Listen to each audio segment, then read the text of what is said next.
Kollywood top hero దళపతి విజయ్ నటించిన latest movie greatest of all time box office దగ్గర sensational కలెక్షన్లతో మూడవ రోజును పూర్తి చేసుకుంది. సినిమా బాక్సాఫీస్ దగ్గర తెలుగు రాష్ట్రాల్లో సైతం కొంచెం గ్రోత్ను చూపించి రెండవ రోజు కన్నా కూడా బెటర్ కలెక్షన్లను సాధించగా తమిళనాడు, కర్ణాటక, కేరళ, ఓవర్సీస్ అన్ని చోట్ల కూడా అంచనాలకు మించే కలెక్షన్లను దక్కించుకుంది ఈ సినిమా. ముఖ్యంగా తమిళనాడులో, ఓవర్సీస్ లో రెట్టించిన జోరు చూపించిన ఈ సినిమా ఎక్స్పెక్టేషన్స్ అన్నింటినీ కూడా మించిపోయే రేంజ్ వసూలను దక్కించుకోగా మూడవ రోజు వరల్డ్ వైడ్ గా ఆల్మోస్ట్ 64 కోట్లకు పైగా గ్రాస్ ను, 31 కోట్లకు పైగా షేర్ ను సొంతం చేసుకుని ఫెంటాస్టిక్ హోల్డ్ తో దుమ్ముదుమారం లేపింది.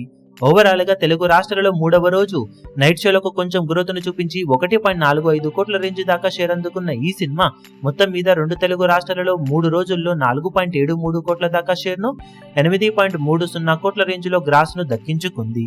బాక్సాఫీస్ దగ్గర మొత్తం మీద తెలుగులో 22 కోట్ల రేంజ్ బ్రేక్ ఈవెన్ టార్గెట్ తో బరిలోకి దిగిన ఈ సినిమా ఇప్పటి వరకు సాధించిన కలెక్షన్స్ కాకుండా మరో 17.3 కోట్ల లోపు షేర్ అందుకోవాల్సిన అవసరం ఎంతైనా ఉంది. ఇప్పుడు మరి బాక్సాఫీస్ దగ్గర సినిమా బ్రేక్ ఈవెన్ కోసం ప్రయత్నాలు చేసే అవకాశం లేమాత్రం కనిపించకపోవడంతో ఇక టార్గెట్ కి చాలా దూరంలోనే ఆగిపోయే అవకాశం ఉంది. ఇక 3 రోజుల్లో టోటల్ వరల్డ్ వైడ్ గా సినిమా సాధించిన కలెక్షన్లను గమనిస్తే తమిళనాడులో 80.05 కోట్లు, తెలుగు రాష్ట్రాల్లో 8.3 కోట్లు, కర్ణాటకలో 17.8 కోట్లు, కేరళలో 9.05 కోట్లు, రెస్ట్ ఆఫ్ ఇండియాలో 9.10 కోట్లు, ఓవర్సీస్ లో 99.65 కోట్ల దాకా గ్రాస్ ను వసూలు చేసిన ఈ సినిమా టోటల్ వరల్డ్ వైడ్ గా 223.95 కోట్ల దాకా గ్రాస్ ను, 109.80 కోట్ల రేంజ్ దాకా షేర్ ను సాధించింది.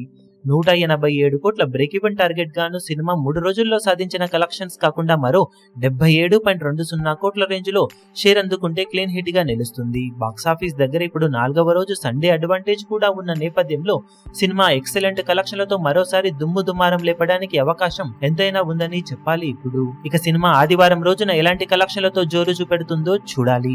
ఈ వీడియో మీకు నచ్చినట్లయితే లైక్ చేయండి, షేర్ చేయండి, ఛానల్ ను సబ్స్క్రైబ్ చేయడం మాత్రం మరవకండి. ఏ చిన్న అప్డేట్ ను మిస్ అవ్వకూడదు అనుకుంటే బెల్ ఐకాన్ ను ప్రెస్ చేయండి.